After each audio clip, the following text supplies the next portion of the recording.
tuned into.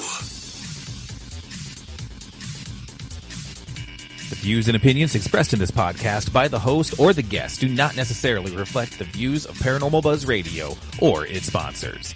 Use of any materials produced by Paranormal Buzz Radio without express written consent is strictly prohibited. For information on everything Paranormal Buzz Radio has to offer, visit our website, paranormalbuzzradio.com. Like us on Facebook, follow us on Twitter and Instagram. Listener discretion is advised.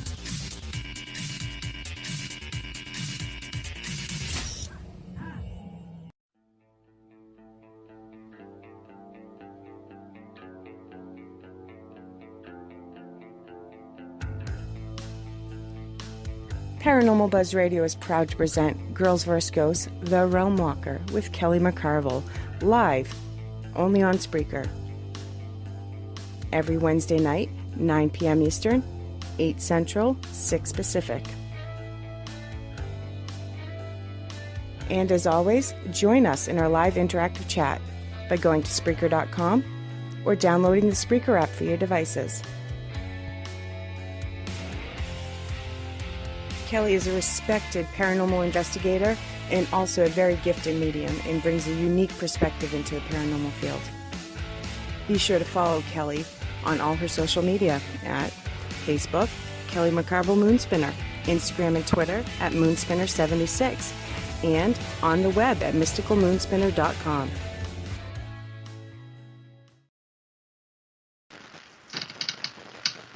Hello, everybody. Happy Wednesday night. This is Kelly McCarville, Moonspinner, and you are listening to The Realm Walker. Thank you so much for tuning in. We are going to have kind of a different show than normal. Typically, I have a particular topic that I'm talking about, or I have a certain guest that's on with me tonight. And tonight, what we are doing is based off of actually the last couple weeks. I have had just a crazy whirlwind couple of weeks where it's been busy. But part of that is I've done several presentations, and I always get a lot of questions during my presentations. So I thought, hey, wouldn't it be fun to do a show where I am just taking some of those questions that I get all the time and opening it up to everybody else to ask questions and just spend the night answering questions. So I started a list of some of the most common questions, and I've had a lot of people also send me questions that they'd like me to address throughout the show tonight. So that's what we're going to be handling here tonight.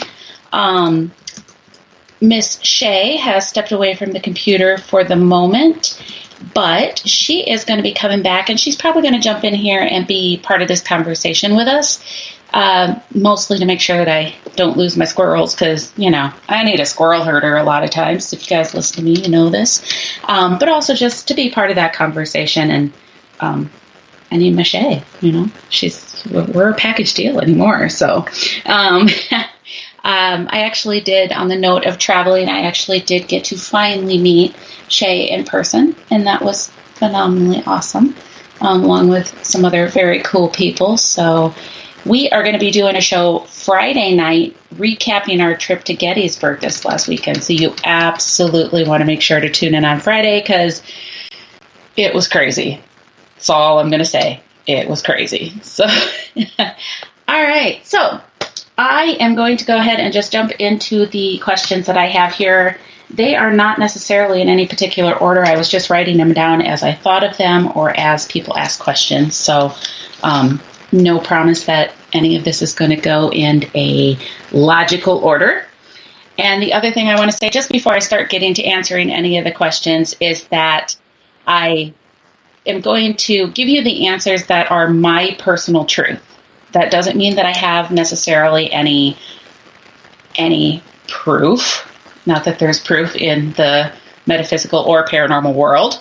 But hello, Miss Shay. How you doing? I'm good. I was muted, but... oh, oops. I'm out of practice. You know, that's what happens when we take a couple weeks off. But we needed it. It was so worth it. So worth it. I take it I'm your nut wrangler? You are. You are my squirrel herder. Yes. My squirrel herder. Yeah. There we go. So what I was saying, guys, is that the answers that I'm going to give tonight are my personal truth. They're the answers that I've gotten through my research, through my time connecting with spirits, through my time of doing paranormal investigating. I don't mean to offend anybody's belief systems. I don't mean to say anything that necessarily is going to go against your beliefs. If you disagree with me, I still 100% respect your opinion to have that belief, and I hope that you'll do the same for me. So, on that note, a couple of my topics in the last few weeks were about spirit guides, and so that's where I started my questions. One of the most common questions that I get is, how many spirit guides does a person have?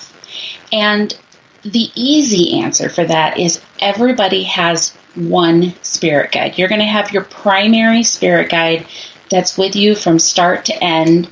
They're going to be the energy that offers the advice, nudges you in the right direction, is your shoulder to cry on when you need it, is your butt kicker when you need it. Everybody has one. Whether you communicate with them or not, whether you've ever connected with them or not, absolutely everybody has a spirit guide. Now, there are also what people call the reserves. I call them the reserves. I don't know what everybody else calls them, but I call them the reserves. And what that means to me is that when we're going through something particularly good or bad, the reserves will come in to help out. It's basically like when you're going through something hard in your life and your friends rally around you or your family rallies around you. It's that same concept that your spirit guide reserves are going to rally around you, and they're going to give you that extra support that's needed. How many are in the reserves? We never know. I mean, it really just depends kind of what's going on and how many are needed at that time. Your spirit guide is going to be somebody that works well with you. So for people like Shay and I, who are a little strong-headed and maybe a little bit of control freaks, we'll just say a little bit of control freaks, we need somebody who's going to be, we need someone who's going to be a little bit more forceful with us. We need someone who's not going to sugarcoat things, who's going to give us the answers just the way that it needs to be. There's other people who need that very sweet and sugary person to communicate with them, because if someone comes at them, I'm going to say aggressively, but my spirit guide isn't necessarily aggressive. She's very blunt. She's very, Kelly, this is what's going on. This is what you need to do. This is what you need to know. That's because I listen to her that way. That would bother other people. So your spirit guide's personality works well with yours. One of the other biggest questions I get about spirit guides before I move on to another topic for a little bit is your spirit guide a relative? And the answer that I have been told and that I have seen in my years of communicating with spirits, the majority of the time the answer to that is no. And part of the reason that I believe that that is true is because when your spirit guide enters that sequence of their soul evolution, their human lives, their human experiences truly are no longer relevant. Their energy at that point. And so they don't even remember their human lives necessarily, the details of their human lives. So I don't know that they'd remember if they were related to you in the first place. But that doesn't mean that you don't still have your family around you offering that guidance, offering that support. Your Aunt Millie or whoever it is may still be around guiding, offering the support, but she's not technically a spirit guide. So those are probably the two biggest questions I get about spirit guides. One of the things I didn't mention up at the front, guys, is if you guys have questions that you want to ask that you haven't already sent to me, go ahead and type them in chat. Shay, she's on here, like I said. She's being pretty quiet right now because I haven't stopped talking yet. But she will help me keep an eye on them too, I'm sure. So, yeah. You know, the funny thing is when I get tired, I talk more and more. I like start going in my own minutes. So. Anyway, you know. Oh, let's see. Where do we want to go next? I got a question sent to me earlier today that actually is a question that I think a lot of people wonder about psychics and mediums, but specifically psychics. Can we read minds? That honestly is a good question. And I want to say that the answer is no, but in a sense, yes, we can. Now, here's what I mean by that. What we are doing is we are reading energy.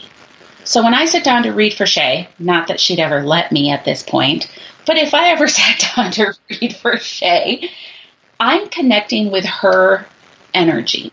And I'm reading the information based off of her energy that the spirits are giving to me based on her and her energy. If she starts thinking about something particular, if she starts thinking about, I really am wondering what my daughter's future holds and what's next for her, by thinking about it, she's increasing the energy that's put towards that thought. And I can pick up on that energy because there's now more energy that's being given to that thought, to that area of her life, and it will get my attention better. Now, is that reading her mind? I don't think so. But I could see how other people would say, well, yeah, I think it is. Well, I don't think I'm reading her energy. It's still just reading her energy. She just happened to put more energy to something particular. Now, here's where I'm going to tell you that it's not all reading minds. It's not any of it reading minds, in my opinion, but absolutely can say it is not reading minds because I've had people that come down and they sit down for a reading in front of me and they want to know about their relationship, for example. Is this the man for me? If I had $20 for every time I've been asked that question. But they sit down and all they care to know is this the man for me? That's what they're focusing on. That's where their energy is going. But I'm the information about something entirely different, about their career, about a family situation, about something that they not only aren't thinking about, but sometimes things that they don't really want to talk about or that they didn't know other people could know. If they're not putting their energy to it and they're not thinking about it and it's not on their mind at all and I'm still being given it that information, then there's no way that can be reading minds. So that's my personal thoughts on it. The actual question was, can I read minds and can other people read minds? I can't answer for other people. I can only answer for what my truth is. I can tell you that from the people that I've talked to, from the people that I associate with in the same field, they would probably give the same answer, that they are also not reading minds. But that's People tend to think it's like that movie, What a Woman Wants, where you hear word for word the sentences. I know it sounds funny, but some people think that. And yeah, no, and absolutely. And where I would say that probably lends to things like that, and you probably saw it this weekend when you were with Mama Pat and I, we'll say the same things, or we'll finish each other's thoughts, or we have the same thoughts and say the same things at the same time. Well, who's picking up on whom in that situation? You know, was I reading her mind? Was she reading mine? Or did our energies just connect to a point that we could say that we both were thinking about the same thing? You know, Nicole and I do that all the time. And I'm not psychic. It's just that connection. No, well, yeah, and that's exactly what I was going to say. And it absolutely is, because you and Nicole are super close. Mama Pat and I are super close. So for her to share energy, or for you and Nikki to share energy, I have far more than it would be. Hold on. Give it 1 second. I think your internet is, you sound like a robot. Awesome. There we go. So You're back. Shopping. Yeah. right. I'll just keep talking super choppy so you never know when it's going in and out. Oh, there we go. I think it's going to be yours. It's not mine. I checked, so. I didn't get anything, but that doesn't necessarily mean anything, so. So let's close. See. Yeah, and this being super close is definitely, it's a factor to it, most definitely. But you can still have that same thing happen with somebody that you're not super close to, you know. It's more often with people that you're around all the time. And like you were saying, you're not psychic, but you and Nicole do it all the time. I think people do that. They have the same thought as somebody that they're with quite often. They just don't connect the dots that's intuition. They just assume it was a coincidence. My mother, explain this before you go on. My mother, even if she meets you for the very first time, she's been this way my whole life. As you're talking to my mother, her lips are moving. She is saying word for word what you're saying at the same exact time. And no matter who you are. Has she ever explained it? I mean, is it like a deja vu situation for her, or does she just know what somebody's going to say? But she knows things. She just laughs that part off, but I mean, she just knows things. She'll tell you things that are going to happen. I would consider her on the psychic side. She probably doesn't label it, but she's always known it's there. We've always talked about it. Just never with a word. Right. But I mean, word for word. Oh, yeah. And I'll have deja vu situations that happen to me, something like that, where I'll be in a room and all of a sudden there's a conversation or a situation, whatever, and I know exactly what somebody's going to say. And if I wanted to, I could say it with them, like multiple sentences in advance, you know. And those are those situations for the deja vu where I always tell people, when you start having those things happen, pay extra attention to the things that are going on around you, because what is it that you're supposed to be seeing in that situation? Is it words? Is it the situation? Is it a lesson you're supposed to be learning? Just pay extra attention, because there's a reason. There's a reason that you know what's going to happen. Most of the time. So I want to answer a question that Darren had put into chat. And his question was, does being a medium affect my personal relationships? Is it a lot more difficult? I'm going to say, yes, it can affect my relationships. Does it make it more difficult? Sometimes. Anybody who gets close to me, or that I get close to, and guys, I'm pretty guarded with it. I am, because of all of this. I know what you guys are feeling. Whether I mean to or not, whether I want to or not, I'll know what you guys are feeling. You know, Shay's experienced it too, where she's trying to act like she's not, just absolutely exhausted, and I'm calling her out on her shit because she's about to fall out of her chair, you know? And it's not just because I'm looking at her and can see she's tired. I can feel her energy. And I've had other people who some people are really good with that. They like the fact that I can pick up on it without them having to come to me and say, there's something wrong, I need someone to talk to. But there's other people who are really like, I'm trying to pretend I'm okay. I didn't want people to know that I'm not okay. And I can't ignore it if it nags at me too much. You know, a great example is people that I connect with. They can make a post on Facebook, and I can read 100 posts that hour. And 50 of them could be about, oh, life sucks, this is horrible, whatever. They can be not happy-go-lucky posts. And I'll skip over 49 of them, but there'll be one of them in there that I'm like, there's more to that than what they just typed. And I'll reach out to that person. If they're a friend that I'm close to, I will reach out to them and I will say, what's going on? You know, and it's not even that I'm trying to pry. Sometimes all I'll tell them is, hey, I saw your post, just reminding you that I'm here. And sometimes that's all people need to open that door. So now that can be a positive side. It can be a negative if you choose to see it that way. Where it can make it more difficult, Darren, absolutely. I'm a pretty hard person to lie to. I know if I'm being lied to the majority of the time. And I, good or bad, can see through people's bull 95% of the time. Does that mean that I'm bulletproof? Hell no. Does it mean that I don't still make mistakes on who people are? That I don't see somebody and think that they're wonderful and find out I was really, really wrong? No, I still make mistakes.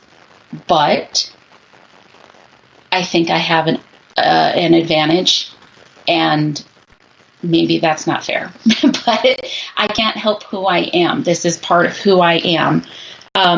It has, when I left my husband and I went back into the dating realm, it was a factor, most definitely, to say, hey, here I am, this is me, this is my life, and oh, by the way, I'm a psychic medium. That's enough sometimes to make people turn tail and run. Absolutely. So, I don't know. That's a really long explanation for a pretty simple question, but yeah, it can definitely have an effect. Question. Well, complicated. It is. It was a really good answer. Yeah. It was a good question, though, and that is. I don't think people sometimes think about how it can affect us. You know, you say you have an advantage, but I have a feeling that it can also work the opposite way too. You know, sometimes you don't need to feel everything that somebody else is feeling or know what thinking or. Amen. Yeah. There's times that because people are my friends, I don't want to know what's going on. I don't want to know that they're having this or that go on in their lives, but I can't help it. And that sounds horrible. Most of the time, guys, I don't get information unless I've been given permission to get it. But I think Spirit knows when it's important enough to keep pushing that message through until I listen. And if I need to reach out to somebody, they'll push until I do. And they kind of know how to work me. They know that if they make me randomly think of somebody 3 times, I'm going to reach out to that person, regardless of how long it's been, regardless of what's been going on. If I randomly think of somebody, I'm going to reach out to them and just say, Jen B, I saw her pop in here. I don't know if she's still in here. I haven't talked to you for a few days, but you just keep popping into my mind. How's everything? You doing all right? You know, it may be nothing. It may be absolutely nothing, but it may be something. So, I guess the other side that I'd say as far as affecting my personal life, being a psychic medium, and I get this question a lot too, and it's one that I didn't write down, but I thought of it as I was talking. Well, if you're a psychic medium, you must know everything that's going to happen in your life, and your life must be perfect. No, that's not how this works. I can help everybody else. I can get information about everybody else. But if I ever try to get defined guidance for myself, my answer is almost always, you're going to have to figure that out on your own. Which is really, really frustrating. But, you know, it is what it is. And I know what I signed up for. So I'm going to try to focus on the questions in chat, but I will definitely pay attention to the questions that you guys sent me earlier, because I do want to try to answer questions here. If you're opening yourself up to a spirit guide through your dreams, are you supposed to remember them? Jen, the answer is sometimes. Most of the time when I am trying to connect to my spirit guide or spirit, because I'm just not feeling like I'm getting the guidance that I'm hoping for, I will tell them, talk to me in my dreams, come visit me in my dreams, make that connection and offer me some guidance, offer me some wise words, and let me remember. If I can't remember them, that's okay. But then sometimes I will ask them, you know, if you don't let me remember, let me subconsciously remember. Because maybe it's not something that I need to be able to say, well, on Saturday, I'm going to have this happen and this is how I'm supposed to handle it.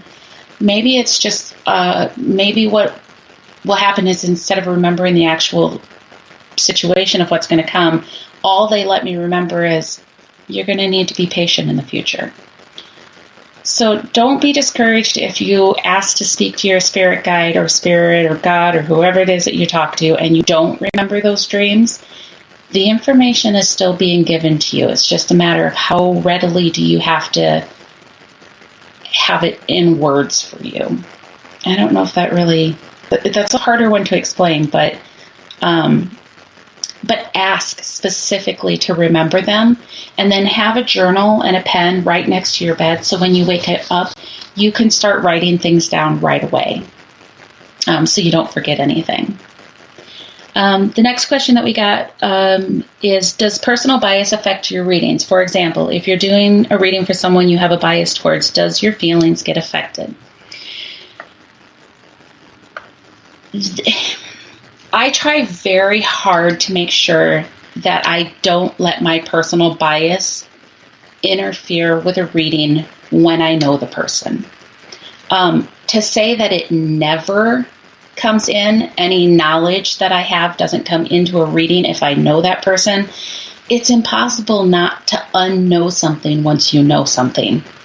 But I am more cautious when I'm doing a reading for somebody that I know the situation, I know the person, or I feel one way or the other about it.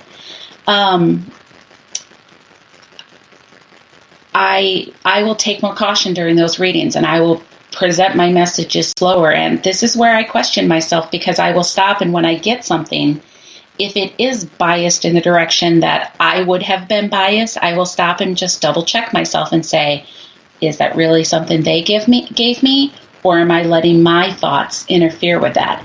And I've gotten to the point, I've done this long enough, guys, that I can kind of tell the difference now between this truly is something they gave me. It just happens to be the same as the way I feel. But I would never, ever let my bias interfere with a reading and the information that I'm giving to somebody to the point that it's going to steer it away. So, for example, if Mama Pat, for example, was feeling like she shouldn't be enjoying her retirement, she should be slaving away in a kitchen somewhere. I don't know. I'm making crap up. And I don't believe that she should. I think she should be enjoying her retirement. I think she's earned it. She deserves it. But the messages that I'm getting from spirits is absolutely, Mama Pat needs to be doing something more. Then I'd have to tell her that, because it's not my choice what message goes through to them. I'd have to take my bias out of that. So I double check to make sure that anytime I'm passing a message along, if I have a feeling about it, that it doesn't affect the message that I'm passing. Can my feelings get affected by the information I'm passing? Absolutely. I mean, sometimes I'm passing along messages that are just so sad that I can't help it. I'm sitting there and I'm bawling right along with them. Or they're so happy that I'm ecstatic. I mean, there's been times that I'm like, I have to get up and just randomly give this person a hug because there's so much love being shared through me from the person that I've connected with for them that I can't not let my feelings get affected by that. So,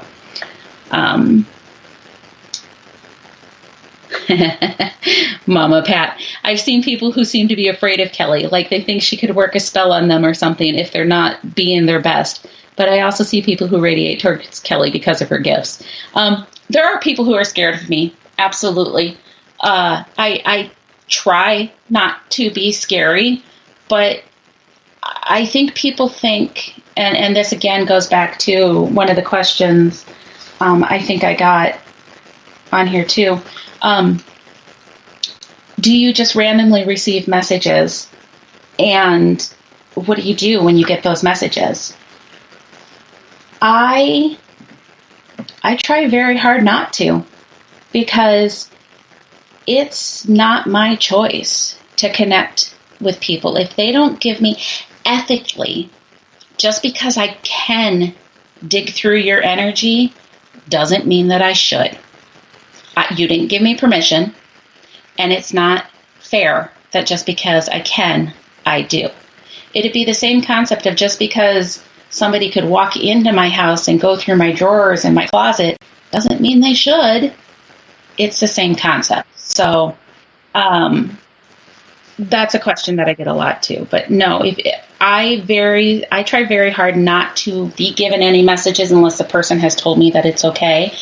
Does that mean that it never happens? Absolutely not. I mean, there's times, like I was saying, that I'll get things and it nags and it nags, and I'm like, okay, I have to pay attention to this because it just keeps coming. So I'm going to listen to what it is they're trying to tell me so I can figure out what I'm supposed to do with it.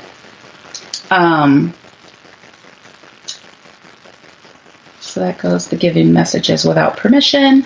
The other thing that I always tell people during readings is, I mean, sometimes we hit really sensitive topics. And just because Spirit thinks they need to listen to it and they need to hear these messages doesn't mean that the person is going to want to. Whether they should or not doesn't mean that they want to. And that's their free will. They get to choose whether or not they want to.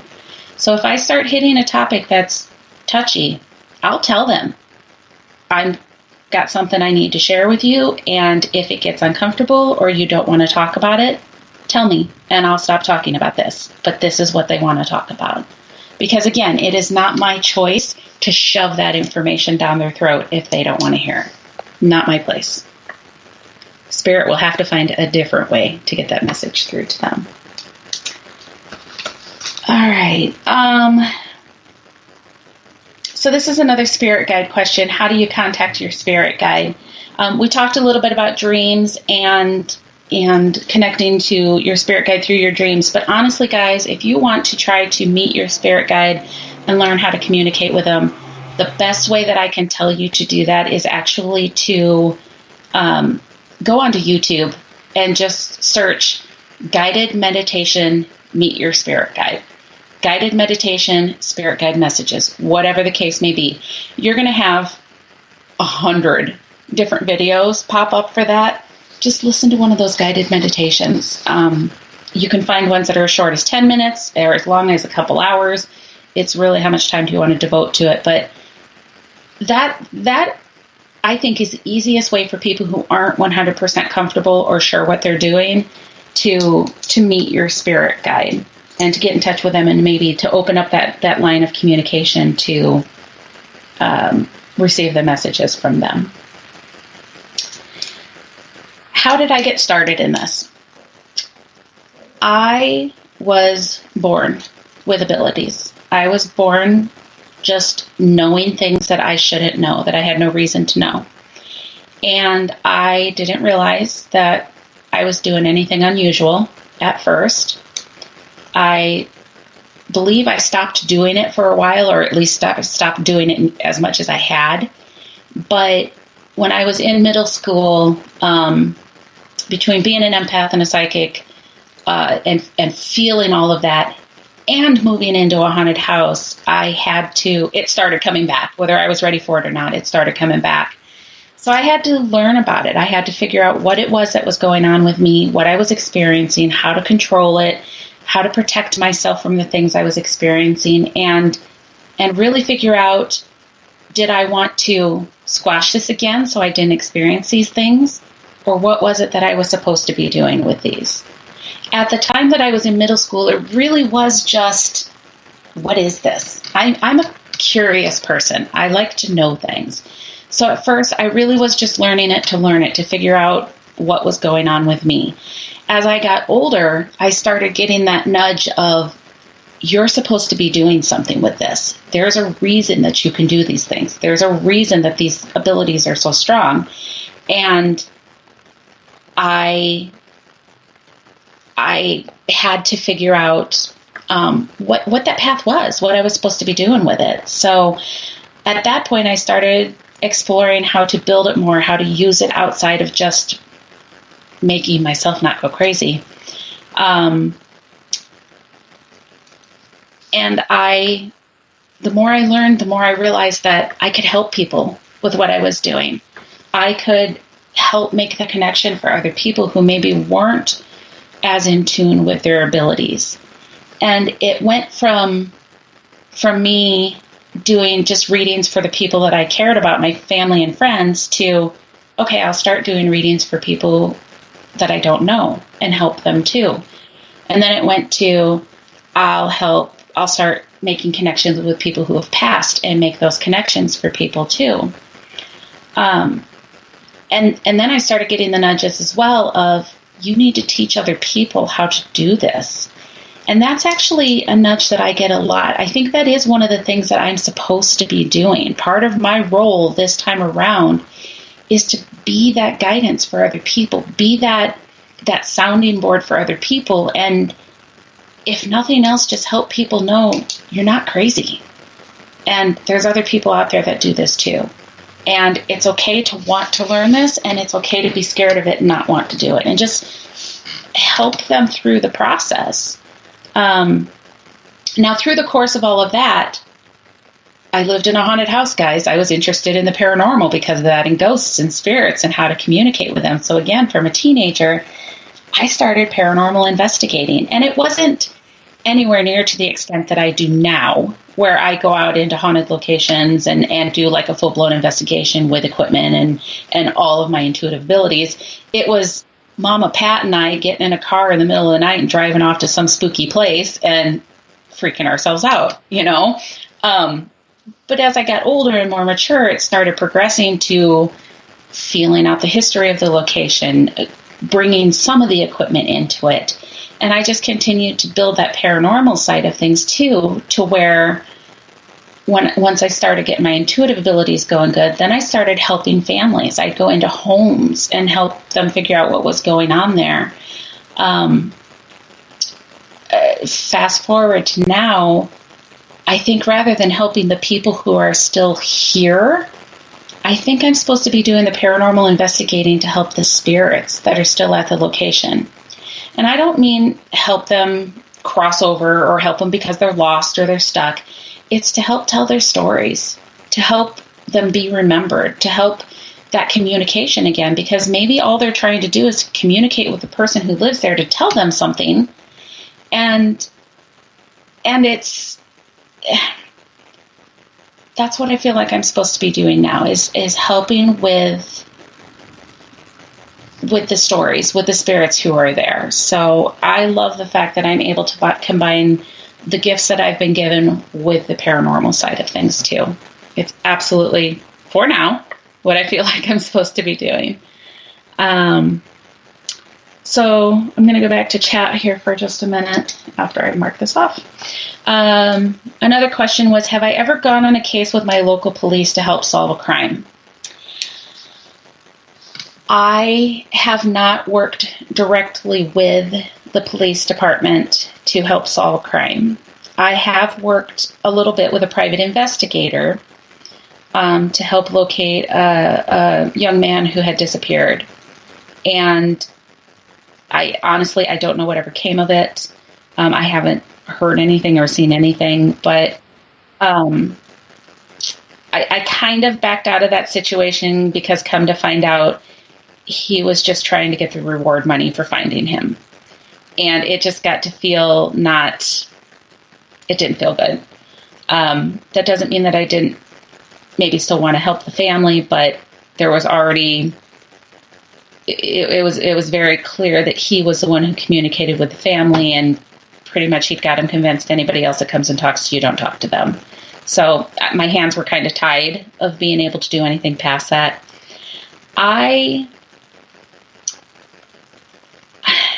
I don't know if I'd work with the police, because I mean, if they came to me directly and they asked me a question, I'd answer the question to the best of my ability.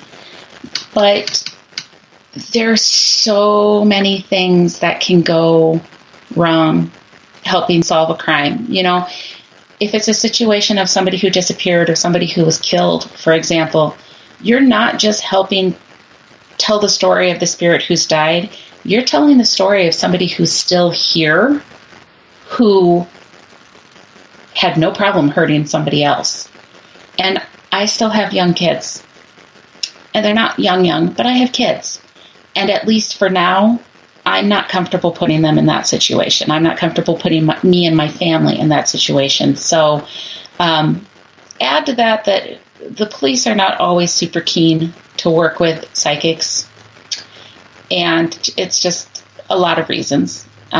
So for now, probably the biggest reason I would say is because I have a family and I just try to keep anything that could be dangerous for them out of this. I haven't, but that doesn't mean down the road that I wouldn't, or that if they approached me that I wouldn't maybe off the record help them. But I am one of those people in that situation, guys, where if they ever did come to me and ask me to help, I would want to stay off the record about it. I wouldn't want them flashing all over that, oh, Kelly McCarville, the psychic, helped with this. No, you use the information I gave you, go save the world, get the bad guy, but leave my name out of it. You know, I don't need the recognition. That's not the reason that I'd be doing it. So you may never know if I do it anyways. Okay. Let's see. I'm going to answer one of Wolf's questions, then I'll go back to the ones that I got throughout the day. Do I ever regret having this ability? I don't regret that I have this ability. I'm fully aware that this sounds, sorry, I'm trying to figure out how to say this so it doesn't sound egotistical, because I am not special.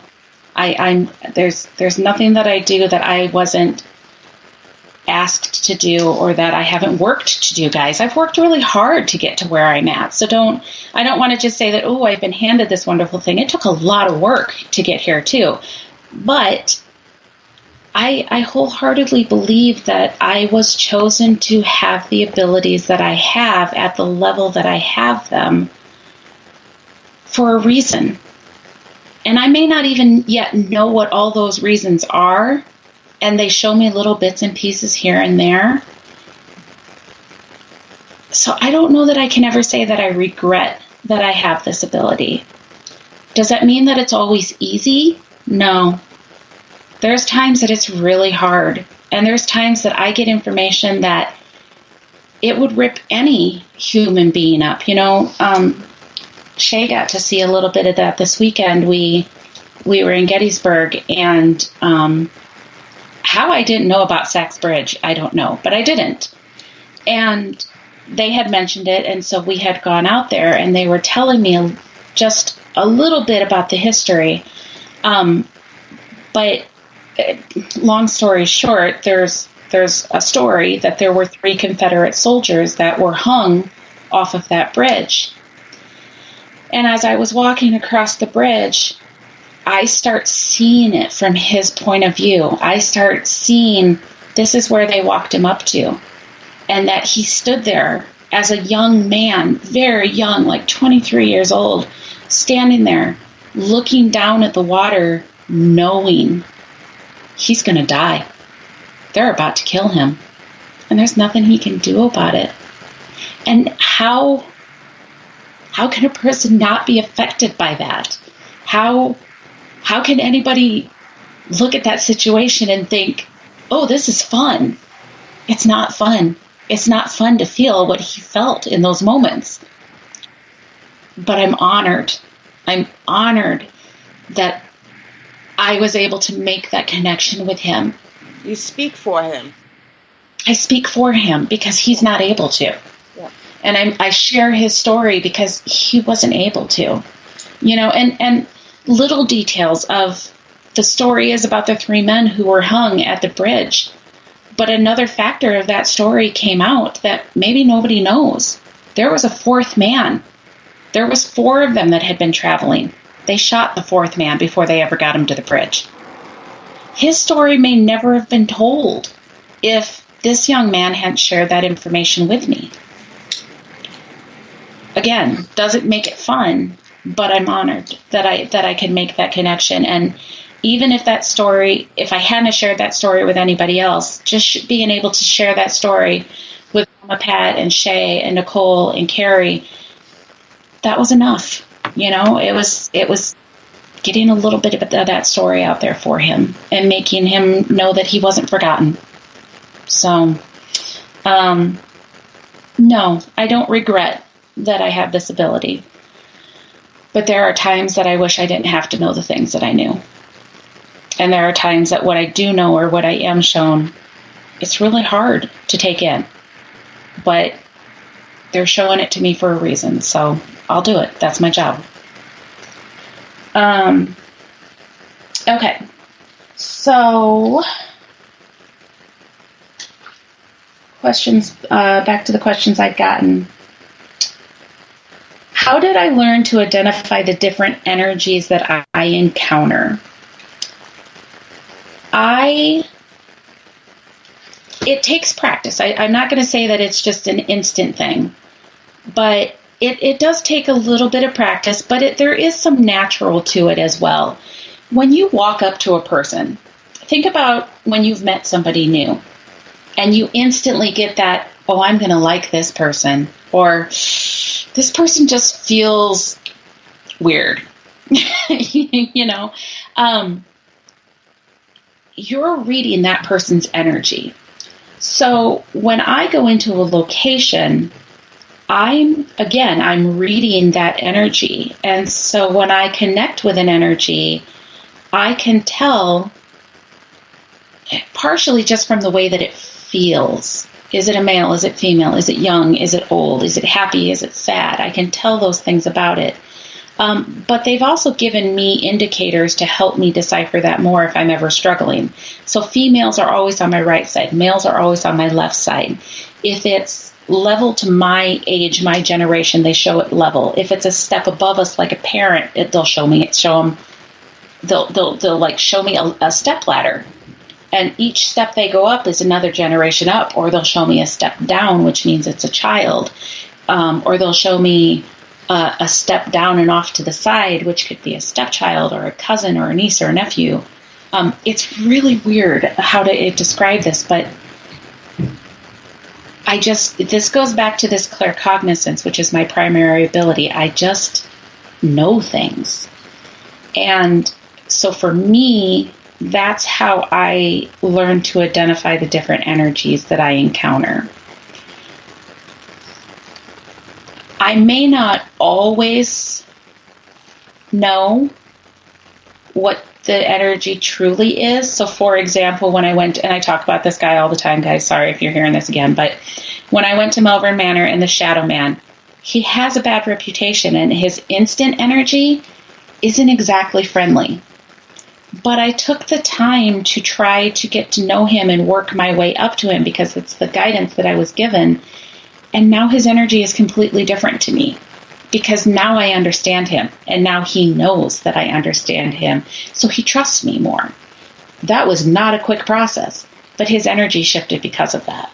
So sometimes it's just trusting your gut, paying attention to it,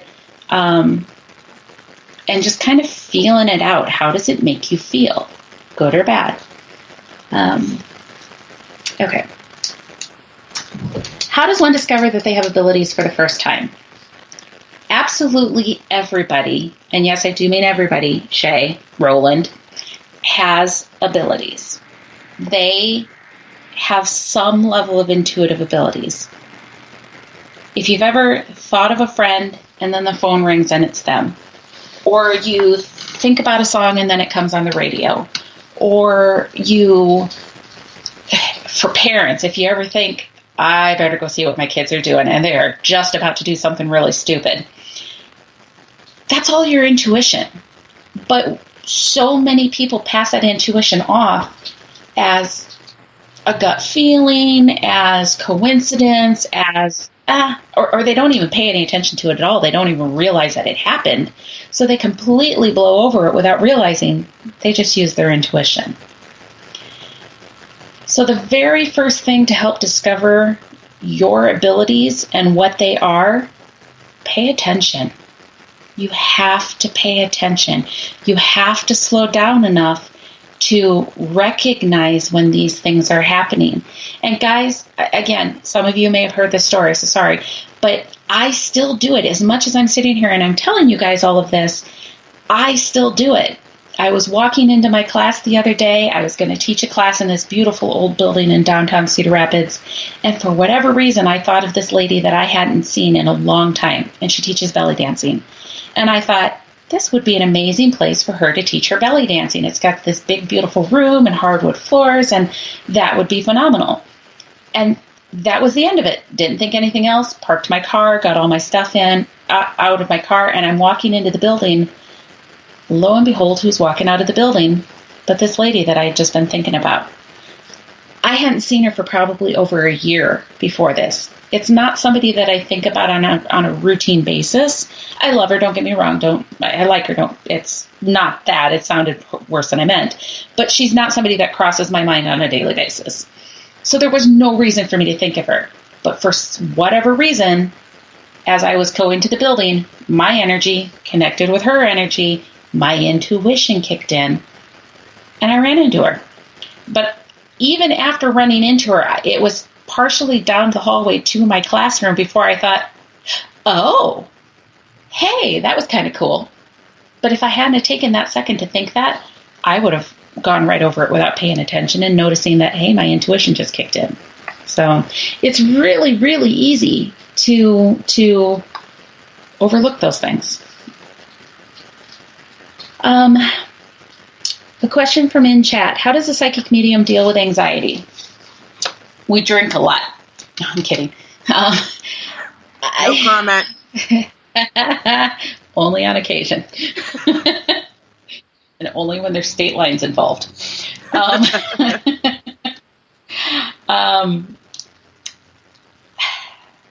think that and again, I'll preface this with this is my observations, my truth. I think there are a lot of psychic mediums or people with abilities or healers that maybe don't deal with their anxiety and or their depression and or their exhaustion very well. This is very much a field where you can give of yourself, or you can take on what's going on with everybody else. But if you don't learn how to get rid of that, then you hang on to all of that. So if Shay is extremely anxious and I'm taking that anxiety from her to help her feel calmer, my choices are hang on to that anxiety and now I'm anxious myself, or recognize that it's not my anxiety either and let it go. I have been very, very, very lucky, guys, and I'm fully aware that I don't know why this has worked as easy as it has for me, but I have a ridiculous level of protection that I have zero, I don't want to say zero, but I have it very easy getting rid of things that are not mine.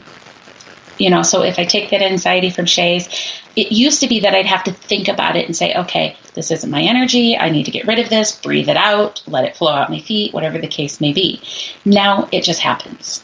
When I'm working with people, rather than giving my energy, what I'm actually doing is I'm like cycling our energy. So if I'm sitting down and I'm doing a reading for Wolf, I'm taking his energy, cleaning it, and giving it back to him as I'm putting my healing energy into him. So it's just like this constant cycle. And so ideally, when we're done with that reading, we both feel recharged. That's hopefully how this is supposed to work. And knock on wood, that's how it's worked so far for me. Now, that's everybody else's energy. That's everybody else's anxiety. Here's the downside of being a psychic medium that I don't know that a lot of people talk about. What we feel, especially if we're empaths, which I am, I have a very strong empath side to me. Whatever I feel personally is magnified to ridiculous heights. So if I'm happy, I am happy. And if I'm excited, I'm excited. If I'm confident, I'm confident. But if I'm mad, back out of the room slowly and don't make eye contact. And if I'm sad, it's overwhelming sometimes. Because it's like everything is amplified if it's my own. And because it's my own, I have to deal with it. I have to. Now, I've been blessed to learn how to deal with my own stuff and get past it, hopefully, quicker than maybe I would if I hadn't taken the time to figure out how to not be affected by all of that quite so much. But so I can, I'll have my moments where something goes wrong and I fall apart and it's all I can do to pick myself up off the floor. But I have figured out how to move past it and pick myself up off the floor and keep going. Partially because I'm an ornery bitch and I refuse to stay on the floor. But part of it is because I have learned how to clean that energy again and put that energy into something positive. But it can definitely be something that and I've heard this from other psychic mediums as well, that they deal with a lot of anxiety and depression. I guess the only last thing that I would add on that is I'm blessed to have Mama Pat and amazing friends that they're going to keep an eye on me. And if it ever gets to be too much, they'll tell me and I'll deal with it then. But so tell me if I'm falling apart. But I think for the most part, I've learned kind of how to cycle it and do okay for the most part.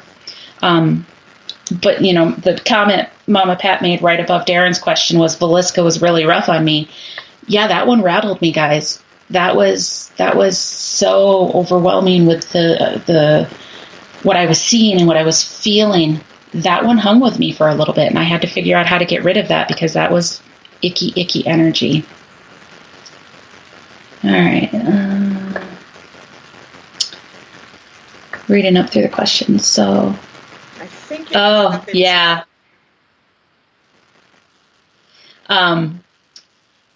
Little intuition things. Pat was making a comment on here.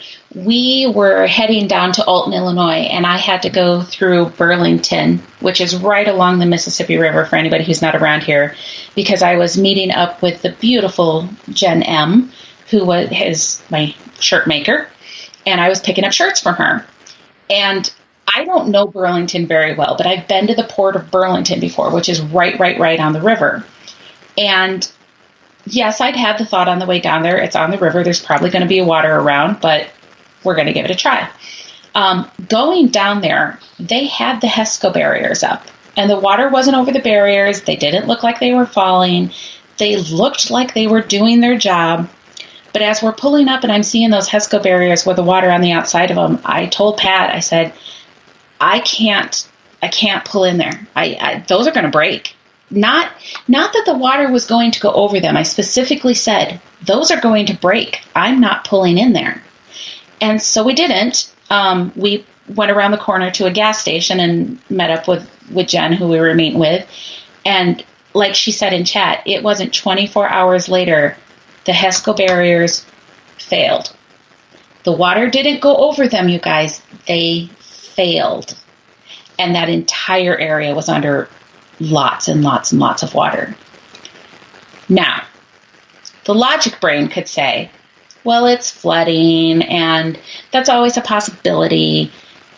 But guys, I was down there a few weeks before that, and I did a metaphysical fair in that same building, and I parked my car right on the other side of those HESCO barriers with the water on the outside of them. Never thought a thing of it. Not a thing. So why'd I have that thought that day? Who knows? Because you're psychic. Maybe. Yes, they did that day, Jen. That was crazy. Okay. Looking through my questions, guys. Bear with me here for a second.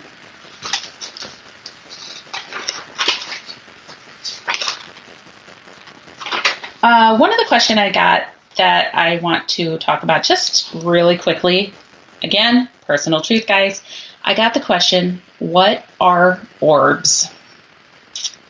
Everybody's seen orbs in pictures of ghost hunting. Ooh, look, I caught an orb. I mean no offense to anybody who believes in orbs. I mean no offense to anybody who's captured an amazing orb.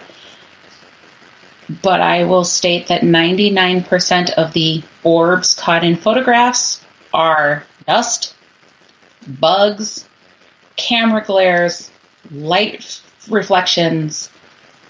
Yep, just like she said, 99% of them, guys, are usually nothing. Does that mean they're all nothing? No. Some of them legitimately are, you've captured a ball of energy. But you really have to look at them close, and you have to look at the situation, and there needs to be a certain consistency and pattern to them to be able to say this really is something. I don't want to linger on this too much because there's no definitive way to say for sure this one's a bug and this one's an orb. And I have an unfair advantage. I can look at it and I can say, that's not a spirit. That's not a spirit, because I know I connect with the spirits. But be very careful of pictures with orbs, guys, because the majority of them are nothing. Sorry. Yes, Roland, I have your question, and yes, I'm going to answer your question, but that's an involved one, so I'm saving it. Where are we at for time? 9. Okay. Let me answer one or two more, and then I'll get to Roland's question. One of the questions I got was, how do we know what questions are okay to ask a spirit? And specifically, their example was, is it okay to ask how they died? I think that's going to depend on the spirit. You know, it's going to depend a lot on the person that you're communicating with. Some of them are perfectly fine saying, this is how I died, this is the details, and other of them don't want to talk about it at all. And it's not just necessarily how they died. It can be any parts of their lives. So, for example, down at the Mason house, there's a couple spirits down there that were Civil War soldiers. And they'll talk about everything. They'll tell us where they're from. They'll tell us about their family. They'll tell us about things at the inns. They'll answer like everything. But if you ask them details about the war, one of them in particular, he doesn't want to talk about it. He doesn't want to focus on the war because it was a very, my impression that I get is it's because it was a very rough time in his life. It was something that he was doing because he had to. And they definitely, I mean, even to the point that they're like, we'll call it the Civil War, and, you know, they've responded there was nothing civil about it. Well, yeah, that's absolutely true, you know? So if you feel like you're communicating with a spirit and they're not comfortable answering whatever question it is that you're asking, change your line of questioning. But I think part of the question that she asked too is what's a good way, or maybe it was somebody else who asked the question, what's a good opening question for spirits? I don't know that I would say that there is necessarily a good opening question for spirits. I more say, how do you start communicating with them? Well, how would you communicate with a person? I'm not going to walk up to Shay and say, Shay, how did you live? I'm going to walk up to her and say, hey, my name is Kelly, and I'm here just because I'd like to get to know you better. Can you tell me a little bit about yourself? And open it up to them to be able to share what information you'd want to. I said this a million times. I'm going to say it a million more. Spirits are just people. They've lost their fleshiness, but they're still people. So talk to them like you'd have a conversation with people. Don't go and screaming at them. There's no reason that you have to go, are you here? You wouldn't walk into somebody's house and go, are you here? You'd walk in, hey guys, I'm here. Just stopping by to say hi. You know, talk to them like you would anybody else. If it feels unnatural for you, it's unnatural for them too. So think about the way that you're talking to them and change that up just a little bit. Any question is a good opening question. If I'm talking to a kid, sometimes I'll ask them silly questions like, well, what was your favorite color? Or what games did you like to play? Or if I'm talking to an adult, then obviously I'm not going to ask them those same questions. So, again, this kind of goes back to trust your gut and pay attention to how the energy changes with your questions. If you ask a question and the energy shifts into a territory, change the topic. You know, it's the same thing as if you're talking to a friend and you're like, so Shay, tell me about that new tattoo that looks like a pair of boobs on your arm. And she looks at me like, oh, crap. I'm going to be like, so did you hear about the weather yesterday? You know, I'm going to change the topic because I just touched something she doesn't want to talk about. For the record, for anybody who has not met Shay, I don't think she has a tattoo of boobs on her arm. That was just a stupid example I made up. If I'm wrong, though, please correct me. As of right now, you're wrong. You know. You never know. Give us a few more nights together and you never know what we're going to end up with. A couple more hours, we both would have ended up with new tattoos. And that would have been okay. All right. I want to go ahead and get to Roland's question quick because he asked a very in-depth question, but it was a good question. And I'm going to go actually try to find the question because, ew, my gosh, what did I do? I have no idea what I just clicked. Okay, no, I'm not going to find the question because I clicked something funky. So, Roland's question was basically, here it is. So, as I've mentioned, I have clear cognizance, and I do have precognition, which means I know things before they happen. I can tell you things that are coming up in your future. Now, let me be clear about this. On the path that you're currently on. So, I keep picking on Shay. She's my example for the night. I can see what's going to happen in Shay's future if she doesn't change anything about what she's doing right now, and she doesn't use her free will to completely veer off the course that's currently laid out in front of her. That does not mean that the future that I'm telling her is set in stone, because she can use her free will. Maybe all of a sudden she does get that wild hair up her butt and she decides to go get the boob tattoo on her arm. Her future just changed. I don't see that in her future, but she could free will and choose to do that.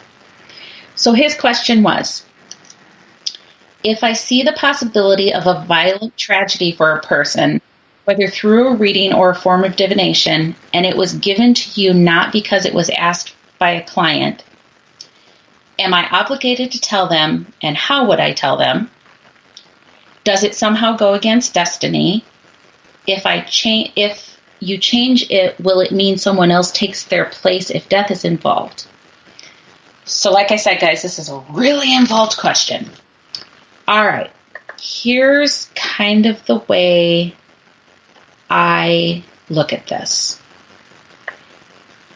If I am shown something about a person's future that is unpleasant, I will, first off, again, this goes back to the ethics thing.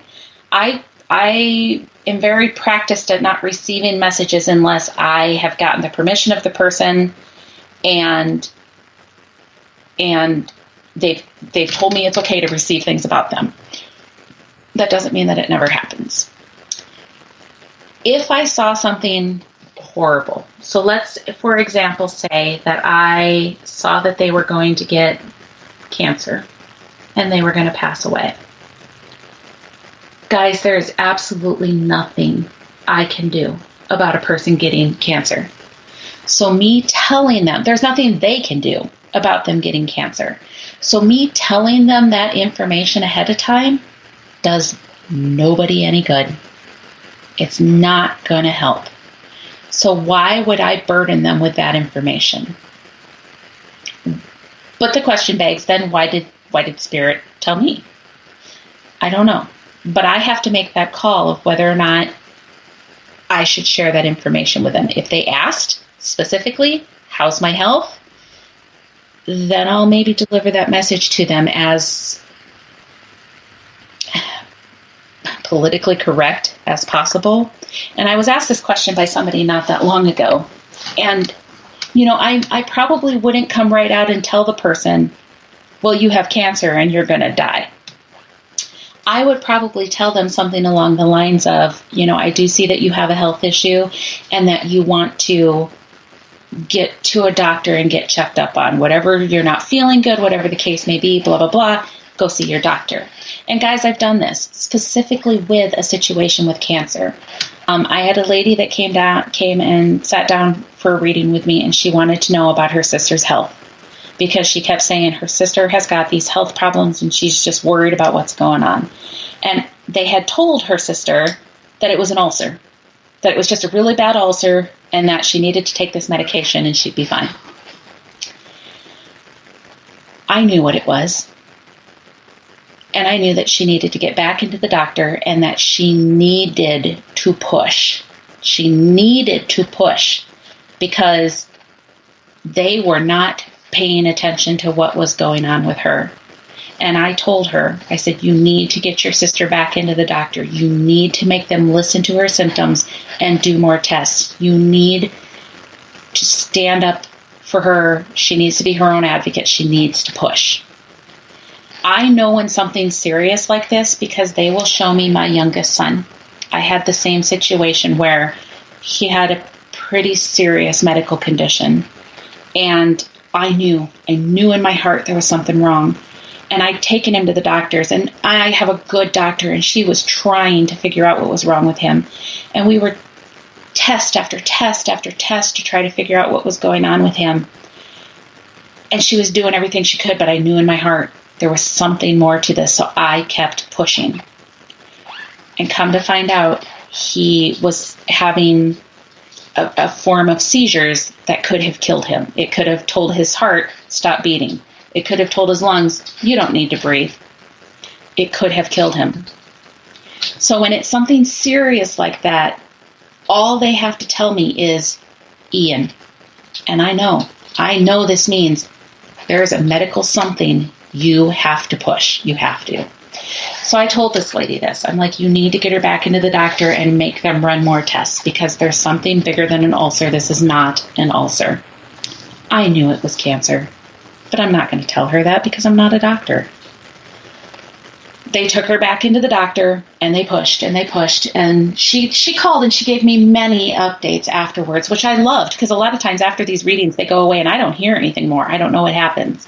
But she called me multiple times and she told me we took her into the doctor and we pushed and she has cancer.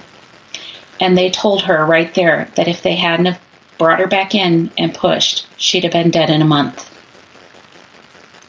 But because they caught it and they were treating her, they gave her, not forever, it still wasn't good, guys, but they gave her much longer than a month.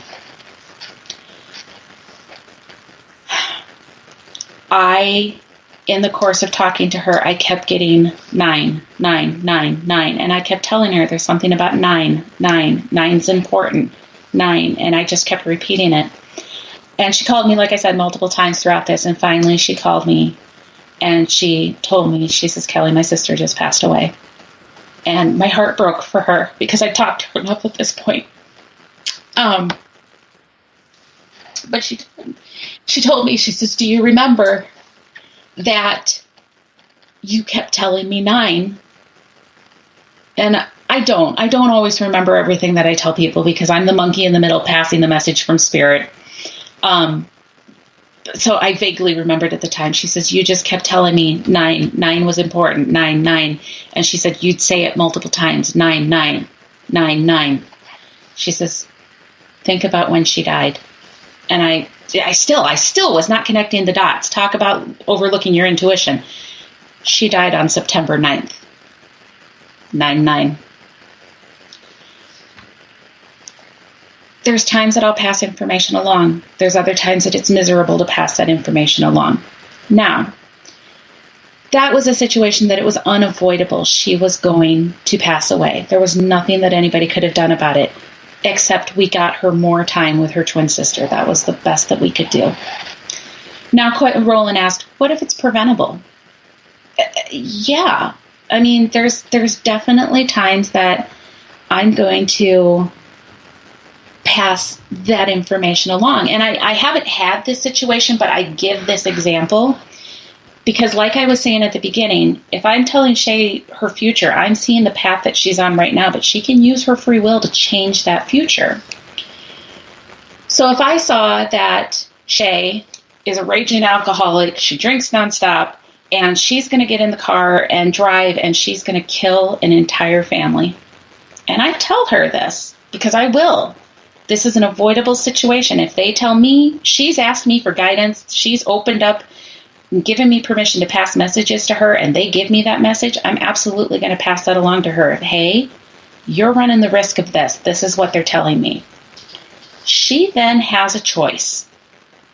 She can either continue on the path that she's on and take the chance that that truly is going to happen, or she can use her free will to say, I'm done. I'm not going to drink anymore because I don't want to be the person who kills a family.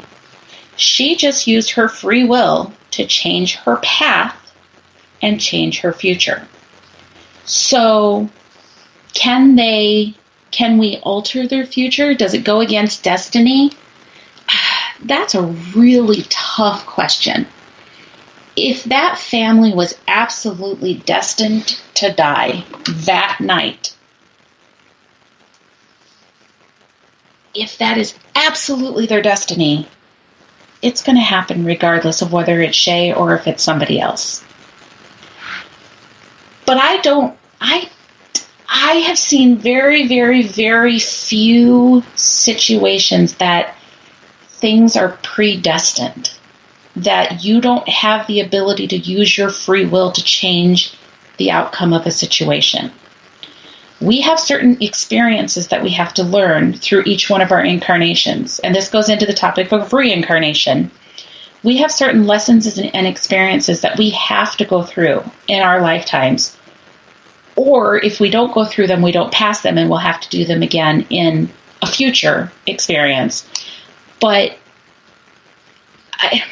there's nothing that says this person absolutely has to die on this day at this time. I don't believe that. I've never seen that. But guys, I could be wrong. The only thing we know for sure is we don't know. That's the only thing that we can absolutely say. Now let's say that going back to the drunk driving situation. I tell Shay, she chooses not to get in the car. We've just spared that family. On to Roland's next question. Does that mean that we just doomed somebody else to die in an accident? No, it doesn't. This isn't Final Destination. This isn't any of those movies where butterfly effect. It's not that sort of a situation. This is free will. These are our experiences. Shay had a choice, a lesson to learn in this lifetime about her drinking and the consequences of it. And anybody who doesn't listen to the front part of this, that I'm making all of this up about Shay, please go back and listen that I've made all this up about Shay. Other than occasional random weekends, she doesn't drink that much, I don't think. Join us on Friday for... Anyways.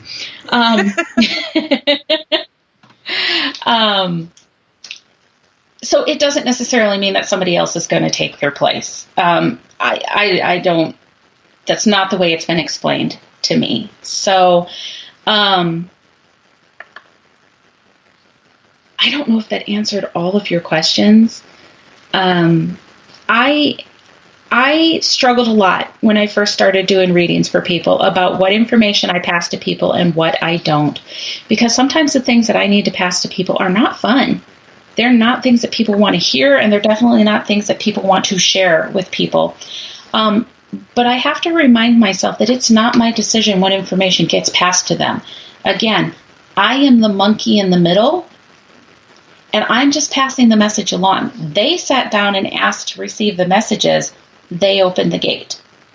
You know, it's the same thing as you walking up to somebody and saying, tell me what you really think about me. Well, honey, you just opened that door. They're going to tell you what they think about you. You know, it's the same concept. If they weren't supposed to know it, they wouldn't tell me. But I am cautious how I deliver that message because it is sensitive at times. And there's definitely times that I don't want to have to tell the person what I'm getting because it's sad. But I do, if that's the guidance that I'm being given. I know it sounds like a cop-out, guys, but I trust my guides. I trust spirit. They're going to let me know if I'm supposed to share something with somebody or not. And I trust that guidance. I trust that direction that they're giving me. And that's what I do. That takes practice. That absolutely takes practice. So if you are just getting into this and you think you have some abilities, or you're not sure, please don't pass messages like that along. There are people out there who are going to take whatever a psychic medium says as gospel. And that's terrifying, because we are human beings and we make mistakes. We can interpret something wrong. We can hear a message wrong. We can deliver the message wrong. We can be wrong. And any medium that tells you that they can't be wrong, any psychic that tells you that they can't be wrong, any paranormal investigator that says they can get proof 100% of the time, or that they can prove ghosts exist, those are all people that you want to run away from. Because, I'm sorry, they're full of shit. There is no way to get around it than that. And that sounds harsh, but this is so important. And unfortunately, with the world being the way that it is, and all of this being more acceptable as we go, you are having more and more and more people climb out of the woodwork seeing an opportunity. And all of a sudden, we've got all these paranormal investigators and all these psychic mediums who are out there for the wrong reasons. And you just have to be careful about the messages that you're receiving from people. As much as you're going to trust the message that we're giving you, trust your gut to know whether or not you should believe that. If it doesn't feel right, it isn't right. Trust that gut. Pay attention. And don't hesitate to walk away saying, that was wrong. And file it away under for entertainment only. Now, that is not saying that you should not believe psychics. There are a lot of us that are out there trying to do this for the right reasons. And there are a lot of us out there that genuinely care about what it is that we're doing. And we want to help. And God forbid, the last thing I ever want is to be wrong. So I'm going to try really, really, really, really hard to make sure that doesn't happen.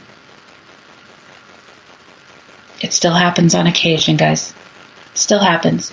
But I'm going to do my damnedest to make sure that I am living up to what Spirit expects of me, living up to what the people who are trusting me to be that connection for them are expecting of me, and that I'm fulfilling whatever purpose they gave me this time.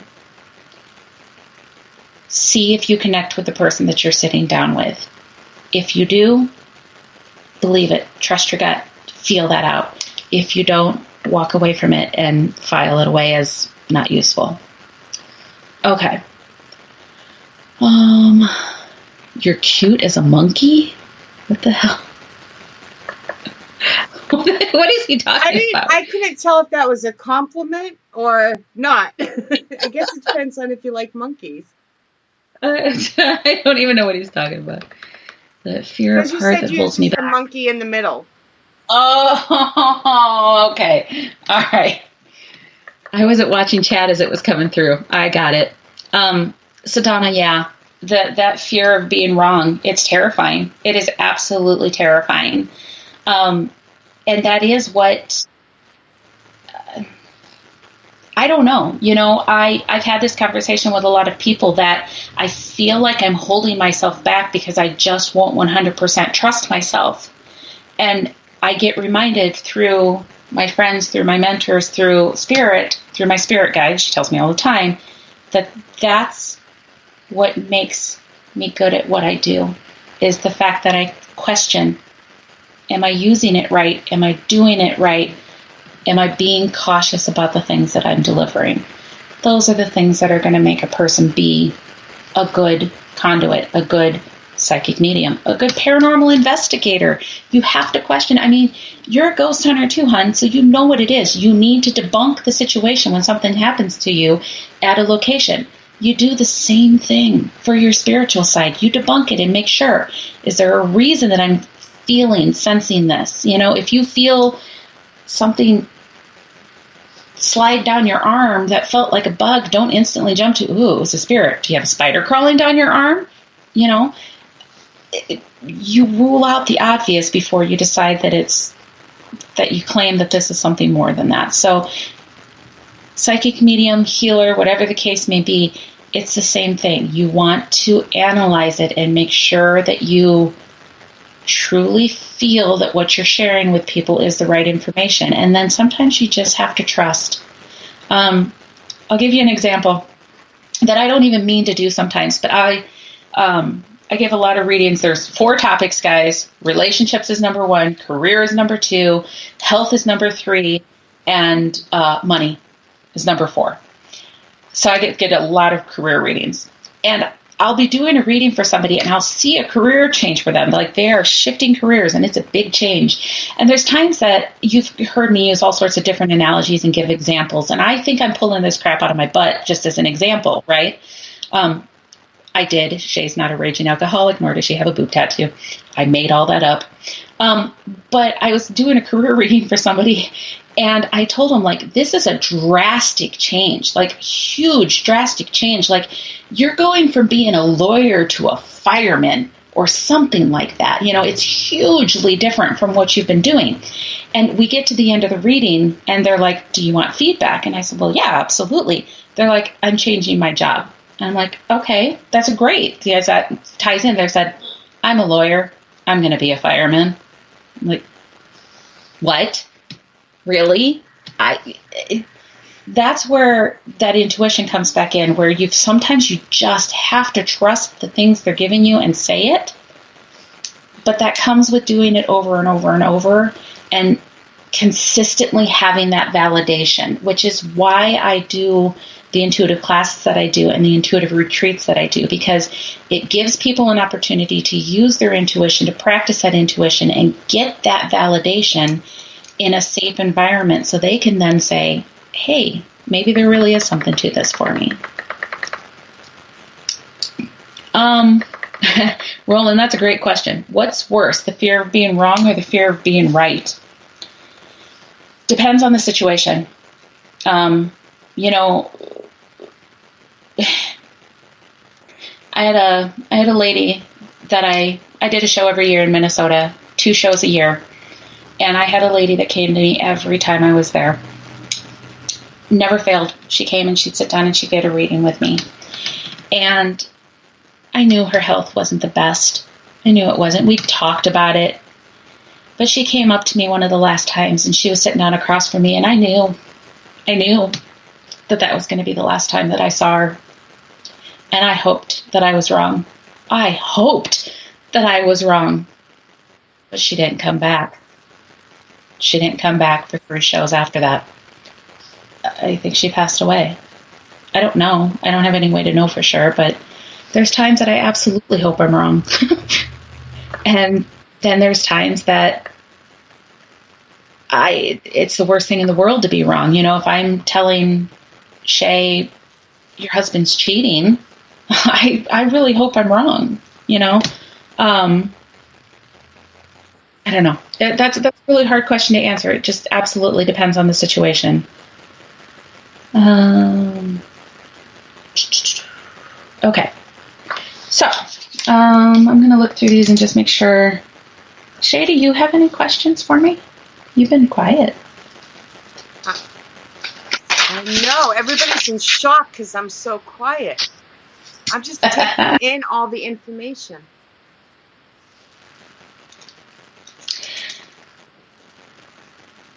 I think one of the last things that I want to answer, because we've been on for about an hour and a half, and I'm sharing this because people always worry about their relatives who have passed. Are they stuck? Are they happy? Are they okay? In all my time of communicating with spirits, I have ever only once encountered a spirit who was stuck. And that's because he didn't realize he'd passed away. He had been hurt in the war. He was being transported to a hospital. In the process of that, he was going in and out of consciousness. And when he passed away, he just assumed that he was still going in and out of consciousness. So he didn't know he'd passed away, so he was stuck.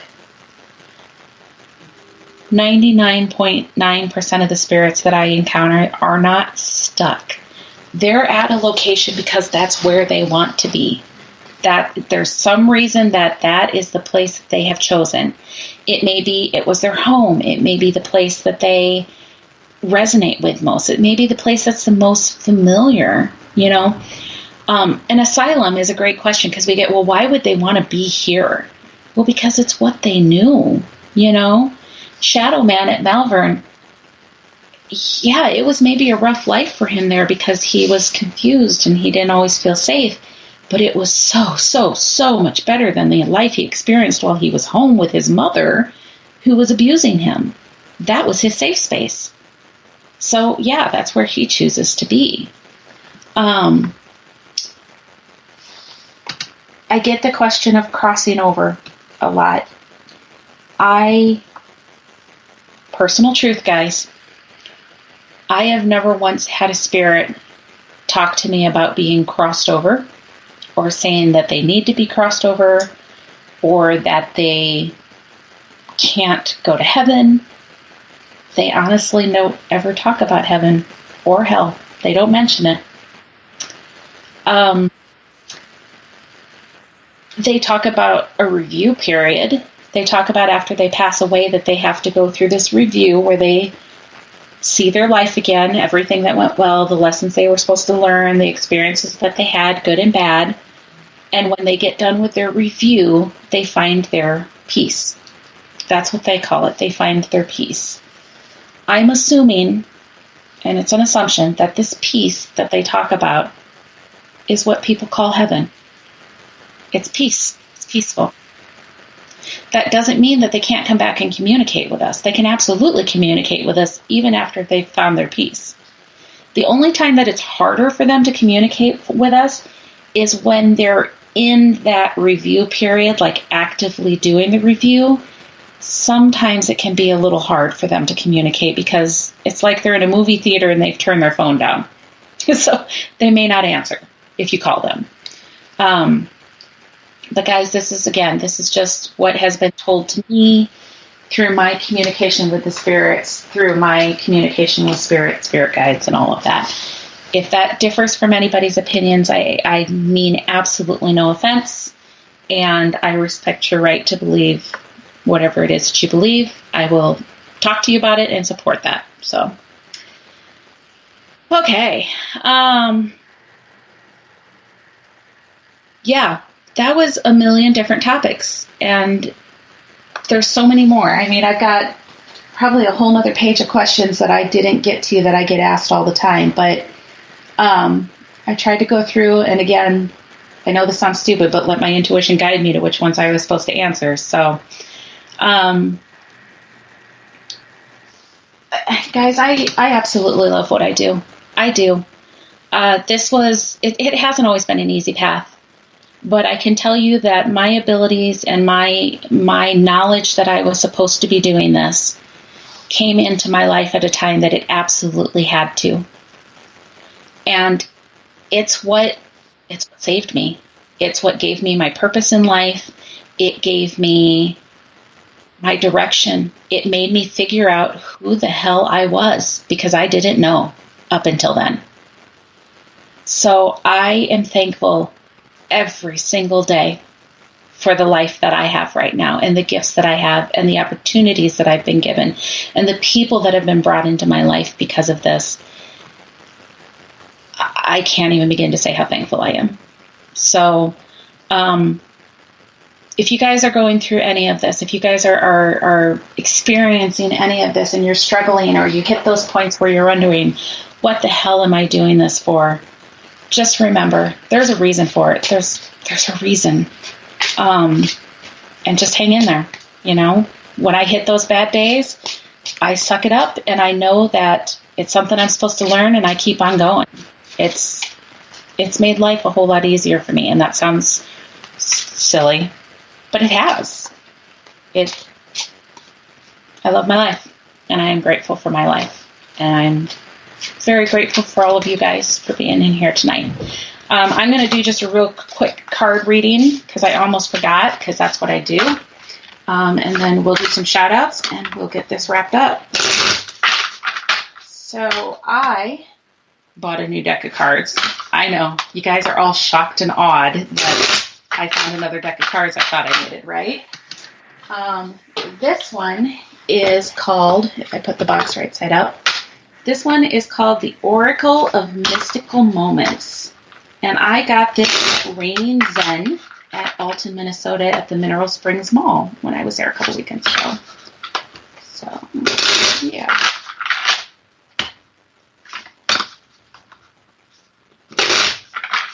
And this is going to be just a general message. It's not for anybody in particular. It may not resonate with everybody. If it does, wonderful. If it doesn't, that's okay. All right, so the card that I drew is the Gardener card. And this is talking about non-judgment, acceptance, and self-compassion. Standing proud in a lush green garden, a woman holds a growing bulb in her arms. 2 small houses spring from the plant, and her skirt is transformed into a house. She is the gardener of her soul, the caretaker of her home. Her feelings are the flowers of her garden. By taking care of herself, she keeps growing stronger. But sometimes uninvited guests invade the garden, intruders like jealousy or shame. If we recognize these as neither good nor bad, but something to be investigated and accepted, we can treat ourselves with compassion and keep blooming. This ties kind of right into what I was just saying, guys. Everything we do, there's good and bad. Everything we do is good and bad. And we are going to let the doubts creep in. We're going to let the negativity creep in, and we can focus on that, or we can try not to and push past it. And it doesn't mean that we should ignore it. If something's going on, if we're feeling something, it doesn't mean just ignore it and act like it's never there. Look at it, see why you feel that way, process it, and then move on. Deal with it and move on. Don't wallow in it. Don't let it destroy your garden. Don't let it destroy what you're building. You keep moving. You keep growing. And sometimes it does just take blind faith. So, all right, guys. I am going to do some quick shout outs here. Hopefully I don't miss anybody, but I probably will. So I will apologize up front. So we have Jen M. and Miss Shay, Mama Pat, of course, Roland, Wolf, Matt, Darren, and Fred, who I met in Alton. It was nice to meet you. Don't know if he's still in here, but hey, Miss Jen B was in there for a little bit. I can never remember if I say Wolf the first time, so I say Wolf a second time. Roland, and who else did I see in here? I'm sure there's others. Kim was in here, or is? Oh, I did see Kim. Is she still in there? I saw her jump in. And a big thank you to Kim for reminding me about Ghosty. Oh my that I almost God, forgot guys, to give to say. I know. You guys are going to regret it. Wait till you see all my posts with them. I only got some up. And Savannah was in there. Miss Kim, as you said. Yes.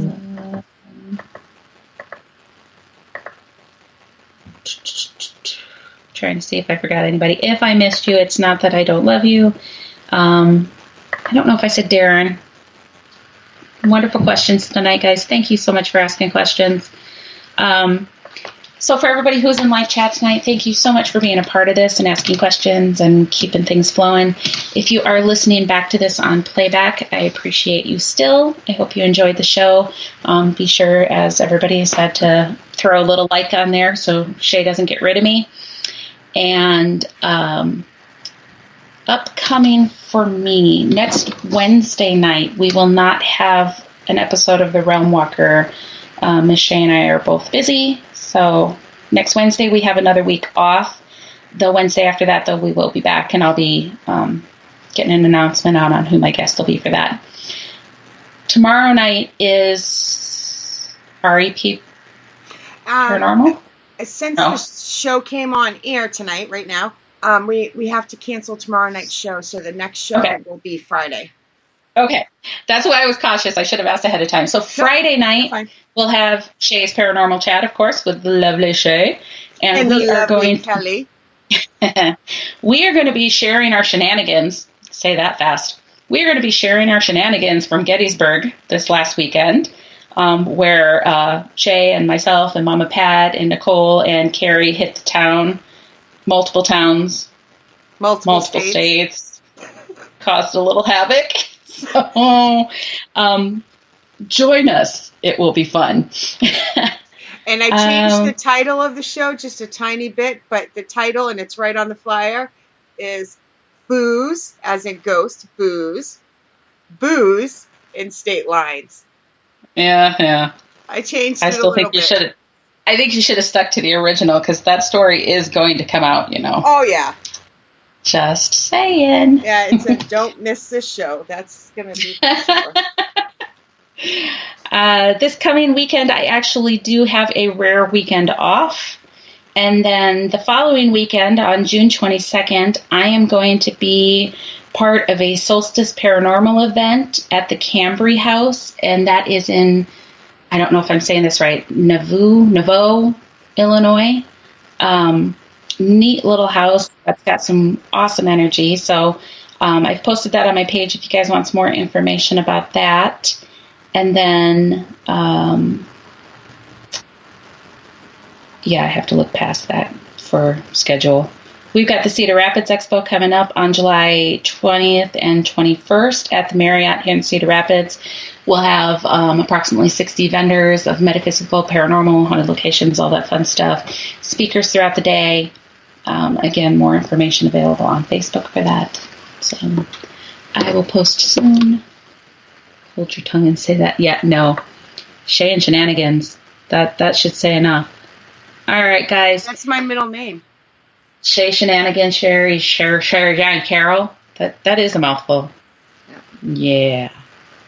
But it's going to be a fun show Friday night, guys. So be sure to tune in. We've got so much to share.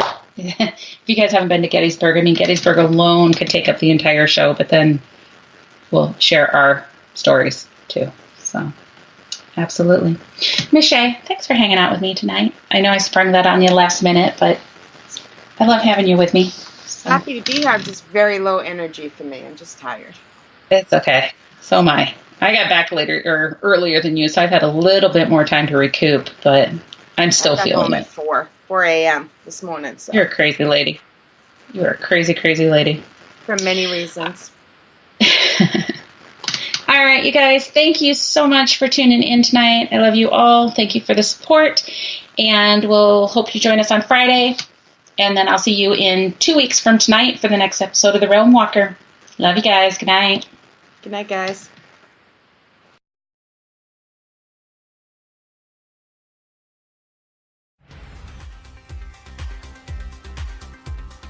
Thank you for listening, and for all things Paranormal Buzz Radio related, check out our website at paranormalbuzzradio.com. Like us on Facebook and follow us on Twitter and Instagram.